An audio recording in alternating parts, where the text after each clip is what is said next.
el projecte de descentralització del magatzem principal que té la Fundació Banc dels Aliments d'aquí al carrer Motors va començar amb el compromís que té la Fundació amb la sostenibilitat i sobretot intentar apropar els aliments a les entitats que estan més enllà d'uns 50 quilòmetres del que és l'àrea metropolitana de Barcelona. Una entitat podia venir fins a 6 vegades al mes i ara només amb un viatge nosaltres ja li portem tot el producte sec, fruita i verdura i tot el fresc i congelat.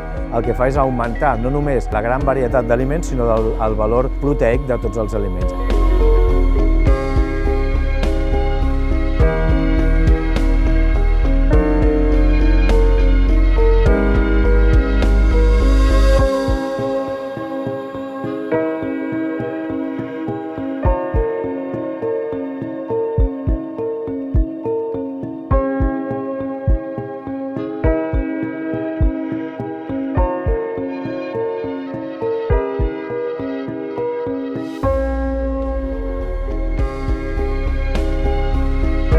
Ara mateix estem amb 7 comarques intentant descongestionar tota l'àrea metropolitana de Barcelona. Agrupem tots els aliments ja preparats amb el picking per cada entitat de cada comarca i el que fem és enviar un tràiler, 2 tràilers o 3 tràilers cap a cada comarca amb aquests magatzems o centres de distribució que tenim a fora.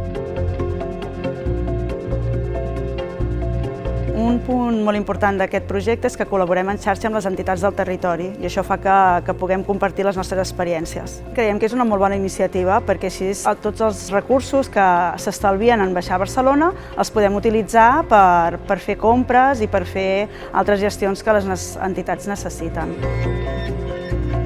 Pensem que és un projecte que ha de ser ampliat perquè està estrictament vinculat amb l'Agenda 2030.